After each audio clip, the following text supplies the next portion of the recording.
کہ جب آپ مدنی دور کا نظم مکی دور میں اختیار کر لیں گے تو اس سطح پر جو آزادی درکار تھی تحریک چلانے کے لیے وہ سلب ہو جائے گی. وجہ یہاں ابھی لوگوں کا پوٹینشل آپ پر کھلا ہی نہیں. اللہ کے نبی کی بات میں نہیں کر سکتا, ان کو تو جبریل بھی بتا سکتے تھے, لیکن فرض کریں آج کوئی لیڈرشپ ہے, اکیلے بندے کی انفرادی لیڈرشپ ہے یا کوئی اجتماعی لیڈرشپ ہے, کوئی ادارہ ہے جو لیڈ کر رہا ہے کسی تحریک کو, اس نے پک اینڈ چوز کرنا ہے. جیسے وہاں پہ ہو گیا نا, یہ عشرہ مبشرہ ہیں, یہ وہ ہیں کہ جو فتح سے پہلے ایمان لائے, یہ وہ ہیں جو بدری ہیں, یہ وہ ہیں جنہوں نے بیعت رضوان کیے. آج اگر آپ نے کسی پک اینڈ چوز کرنا ہے تو کیسے کریں گے؟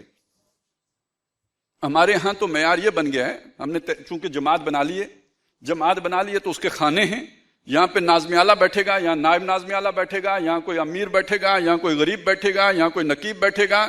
اب یہ خانہ پوریاں کرنی ہے تو پکڑو, جس کی گردن فٹ آتی ہے ایک جگہ پہ گھسا دو اسے. وہ اہل ہیں نہیں ہے, اس سے غرض نہیں ہے, خانہ خالی ہے جو بھرنا ہے.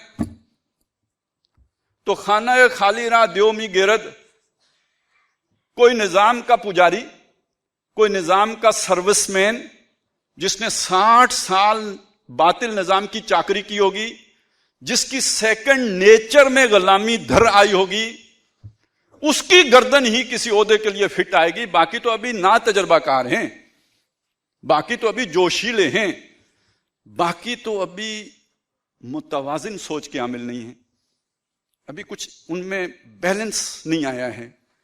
تو بیلنس تو جو آپ کو معاشرہ کر کے دے رہا ہے, پھر وہی پکڑیں گے, کسی جگہ ٹھوکیں گے, اور پھر ان کا پوائزن تحریک کے اندر پھیلنا شروع ہو جائے گا.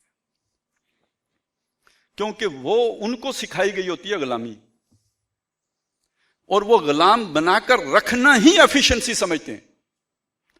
یہ بہت اہم بات ہے, میری بات نوٹ کریں اور سن لیں. اللہ اور اس کے رسول لوگوں کی گردنوں سے توق کھولنا چاہتے ہیں. یضع عنہم اسرہم والاغلال التی کانت علیہم, اور شیطان لوگوں کی گردنوں میں توق ڈال کے رکھنا چاہتا ہے, شیطان لوگوں کو غلام بنا کے رکھنا چاہتا ہے. بات پھیل جاتی ہے, نہیں تو میں آپ کو ملفوظات کے انداز میں چلوں نا, جس طرح صوفیاء چلتے ہیں, ادھر سے ادھر تک چلے جاتے ہیں, تو پھر بہت سہولت ہو جائے. لیکن یہ نظم کا تقاضا یہ ہے کہ میں جلدی سے بات آپ کے سامنے رکھ دوں کہ دیکھیے شیطان کا تو مقصد ہی ہے کہ میں نے ان کو نتھ ڈالنی ہے. یہ اس کے الفاظ ہیں, قرآن مجید میں اللہ نے نقل کیے ہیں. قال ارائیت ھذا الذی کرمت علی, اللہ دیکھ اس کو جس کو تو نے میرے اوپر تکریم دی ہے, میرے اوپر, اس کو جسے تکریم دے دی ہے, اگر تو مجھے ڈھیل دے دے, موقع دے دے, لاحتنکن ذریتہ اجمعین, میں اس کی ساری اولاد کو نتھ ڈال دوں گا. تو نتھ کیسے ڈالے گا؟ آگے اللہ نے بتا دیا, اس کا طریقہ واردات بتا دیا. تو جا کر واستفزز من استطاعت منہم بصوتک واجلب علیہم بخیلک ورجلک وشارکہم فی الاموال والاولاد وعدہم وما یعدہم الشیطان الا غرورا.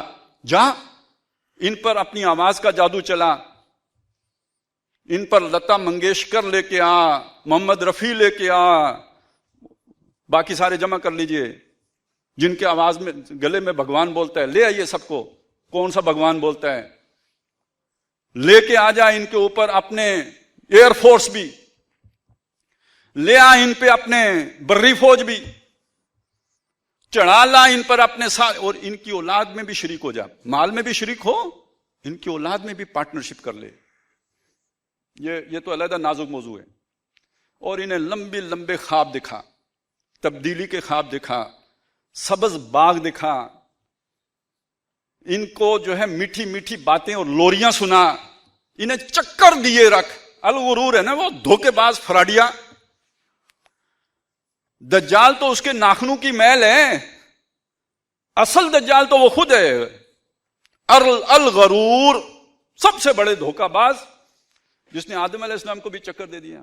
وَدَلَّهُمَا بِغَرُورٍ, دھوکے کے دلائل دیے. تو اب یہ سارا کیوں کر؟ تاکہ تو ان کو لگام ڈال. تو جو لوگ آپ کی آزادی سلب کریں, خواہ آپ کے پیٹ کو بھوک بڑھا کے آزادی سلب کر لیں. اس دور کا یہ دور ملک الموت ہے تیرا کہ جس نے قبض کی روح تیری دے کے تجھے فکر معاش. یہ جو مغرب میں اس کے ایجنٹ بیٹھے ہوئے ہیں انہوں نے نظام ایسا بنا دیا ہے کہ ہر آدمی اب پیٹ کے چکر میں غلام بنا ہوا ہے.